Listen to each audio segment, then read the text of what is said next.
Alors, on est chez toi, David, aujourd'hui à Petit-Saguenay. Oui. Raconte-nous un peu ton histoire. L'histoire ça a à propos de la commencé? forge, en fait, ça a commencé, ça fait environ 8 ans de ça. J'ai pris un petit cours d'initiation à la forge, à la Maison des Messieurs d'Art de Québec. OK. Puis là, il y avait un cours de forge qu'ils donnaient, j'avais vu, puis ça m'intéressait grandement parce que j'avais toujours eu dans la tête un peu de travailler le métal, sauf que je voulais pas en faire un métier nécessairement. Et puis, quand j'ai commencé ce petit cours d'initiation-là, ben là, j'ai comme une révélation, si on peut dire. Je suis tombé en amour avec le métier, puis le médium du métal. Puis, ensuite de ça, ben là, j'ai continué, j'ai fini mon petit cours d'initiation. Après ça, j'ai bâti la petite forge ici. Okay. Puis là, ça a été assez vite que là, que je me suis buté vraiment au manque d'expérience que j'avais. Parce que j'avais juste un petit 30 heures de cours, puis j'avais vraiment pas beaucoup de connaissances. J'ai recommuniqué avec le professeur qui donnait le cours de forge à Québec. Et puis je lui ai demandé s'il voulait devenir en guillemets, un maître pour moi. Okay. Et puis il m'a accepté, puis à ce moment-là, j'ai travaillé 2 ans avec comme apprenti. Mais là, attends, toi, tu étais ici, alors là, tu devais faire tout le chemin. Oui, là, moi, une fois par semaine, j'allais passer une journée avec lui. Je partais de bonne heure le matin, j'arrivais dans sa forge à 8 h le matin, donc je travaillais toute la journée avec. Puis là, il m'a montré vraiment tous les rudiments, toutes les techniques. Puis c'est là que tu te rends compte que là, c'est un monde qui s'ouvre, que ça n'a pas de limite. Okay. Quelqu'un à 50 ans d'expérience en apprend encore dans ce métier-là. Puis lui, il voulait comme forger, il voulait comme former d'autres personnes, il voulait laisser son savoir à... Oui, ben lui aussi, c'est que lui, il avait connu ça étant jeune. Les forgerons, souvent, ils veulent pas trop montrer leurs petits trucs qu'ils ont appris avec les années. Puis souvent, ils vont mourir avec ça. Fait que tout ce savoir-là, ça ne lègue pas nécessairement. Puis lui, il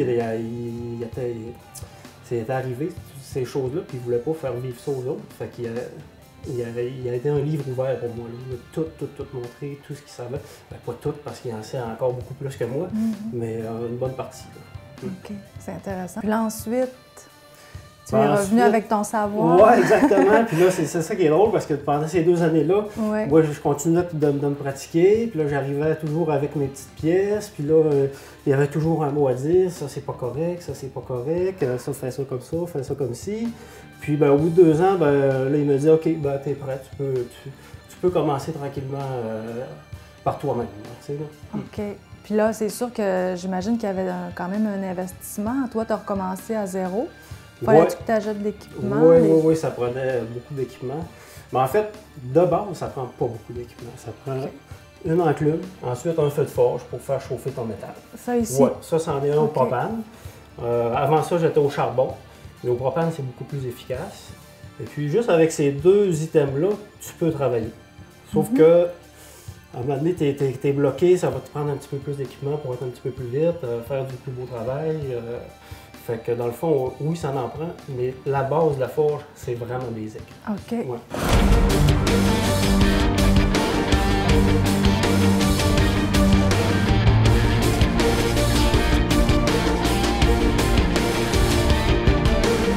Quand je fais quelque chose, ça sort de l'atelier, c'est neuf. Mais on dirait que tu viens de fabriquer une antiquité qui pourrait avoir 1000 ans.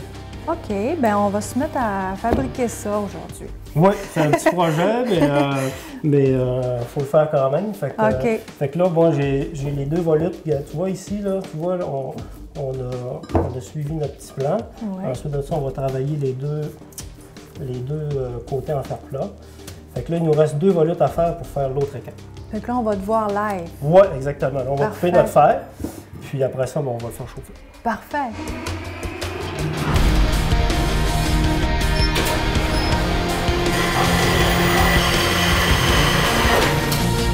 Alors, on a coupé nos 2 petits morceaux. Là, c'est des petits volutes. Pour faire cette volute-là, je pense que le fer avait presque 6 pieds de long là, quand il était droit. En l'air de rien, le coup de l'esprit, c'est petit. Là. Fait que là, on va les faire chauffer. Ça, c'est la joie du propane parce que Avec un four charbon, il faut préparer son feu, l'allumer. Juste de s'occuper du feu de forge quand on est au charbon, c'est déjà un art en soi. Là. Tandis qu'au propane, ben, on l'allume puis on n'a plus besoin de s'en occuper.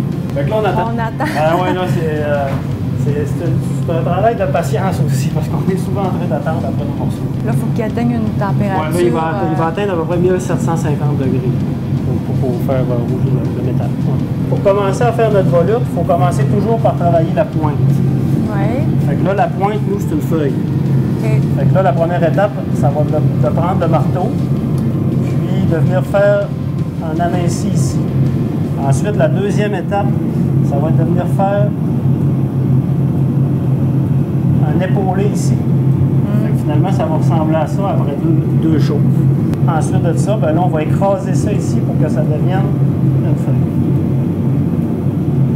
Puis un coup que notre feuille va être faite, ben là, on va la transformer en volute.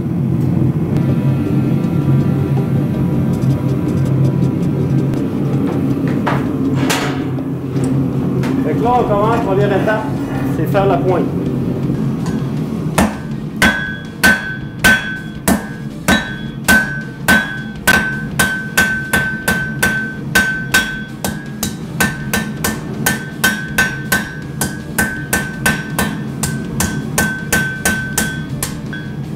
On a une pointe à faire, c'est pas plus long que ça.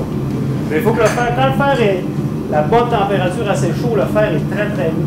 Mais un petit peu plus froid, ben là, il faut que tu gagnes toutes tes forces, puis c'est là qu'on se fatigue. Là, on fait l'épaulement.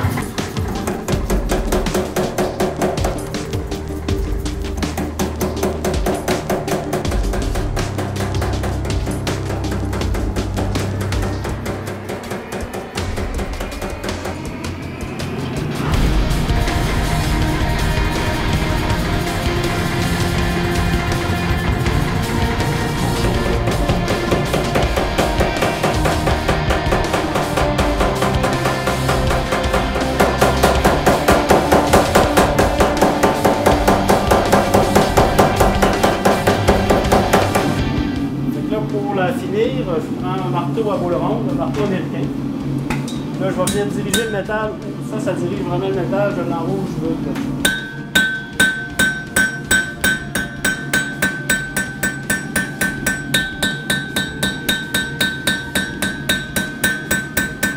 Là, je vais enlever toutes les petites bosses que j'ai faites avec mon marteau rond, avec mon marteau plat.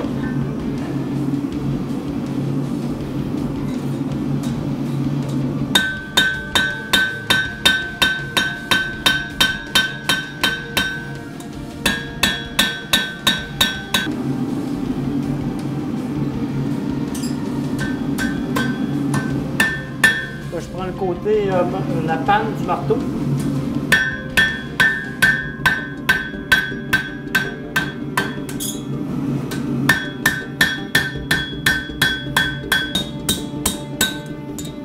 Là, tu vois, regarde, ça fait comme des petits nerfs. Prochaine étape, volute. Fait que là, ça prend des gabarits pour avoir une volute pareille. Les gabarits, c'est nous qui les faisons. On fait le gabarit comme on veut, avec la courbe qu'on veut. OK. Là, je le mets ici. Là, je vais arriver avec ma feuille. Puis là, je vais la twister au bout. Fait que là, il faut que je la décolle à la main. Là, je donne sa première courbe. Là, je donne une petite twist sur la pointe. Ça a l'air encore plus vivant. Ensuite, je décolle sa courbe.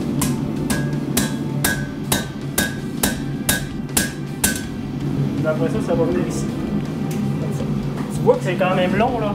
Ben oui, Hein? je pense qu'il y a beaucoup de va-et-vient. Ah ouais, ça n'arrête pas, là. C'est ça toute la journée non-stop. C'est physique aussi, hein? Oh, oui, c'est très physique. J'arrive le soir, là, je suis épuisé. Là, tu l'as envoyé dans le fond. Ouais, hein? là, je le fais tout chauffer pour pouvoir tout le plier d'une shot.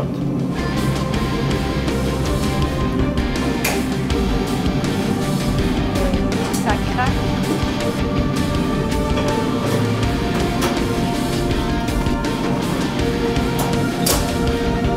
Là, on a pratiquement une volute de fait. Il va rester la dernière étape, ça va être de tourner la feuille pour qu'elle soit du même sens que la volute.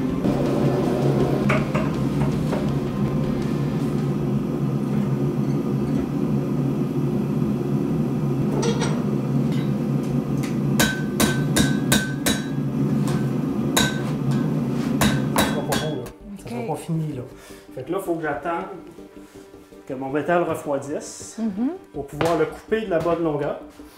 Là, je vais le couper après. Ouais. Puis après ça, ben là, je vais l'étirer au marteau. Fait que c'est ça.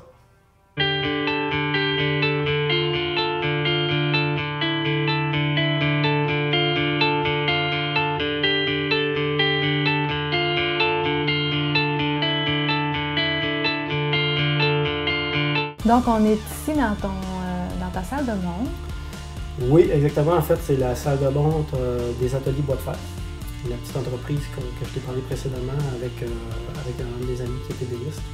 Puis en fait, on partage la boutique avec Kathleen de la poterie Terre Forte. Bon, j'ai compris que vous étiez associés. Vous faites, toi, dans le fond, ton travail, c'est d'ajouter le fini qu'on voit, qui est super joli, là, qui est le fer. Puis lui, ben, c'est lui qui fait la pièce en bois. Exactement. En fait, c'est ça. Moi, je fais tout l'ornement en fer forgé qui va aller sur les tables. En fait, on se spécialise vraiment dans les tables et les banquettes qui vont avec la table. Puis, c'est ça. Lui s'occupe vraiment du volet bois. Il y a un atelier de bois. Puis moi, je m'occupe exclusivement du volet fer forgé.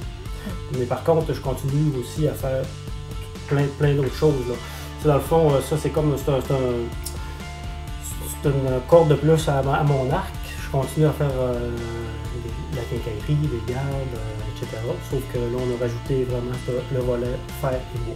Donc, comment ça fonctionne? Un client vient ici, avez-vous un site Internet? On a un site en construction qui va être lesateliers-boisdefer.com et les gens communiquent avec nous. On a toutes les tables ici en démo sont un petit peu moins chères parce que c'est pas du sur-mesure. Mais quand la personne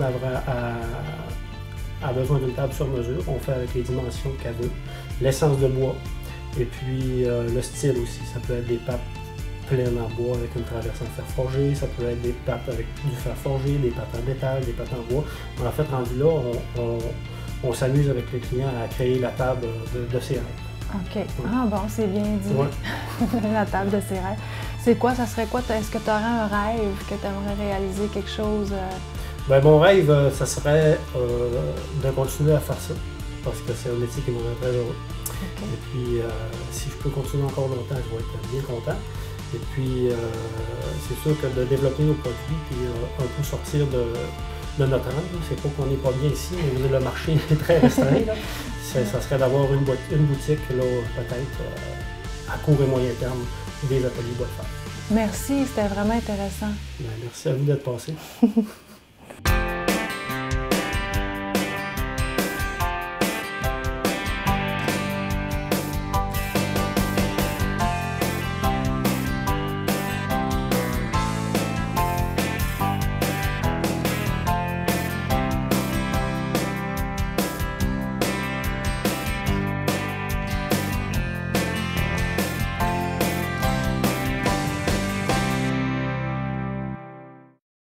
Pneus Airgay, fier partenaire de la Route des artisans.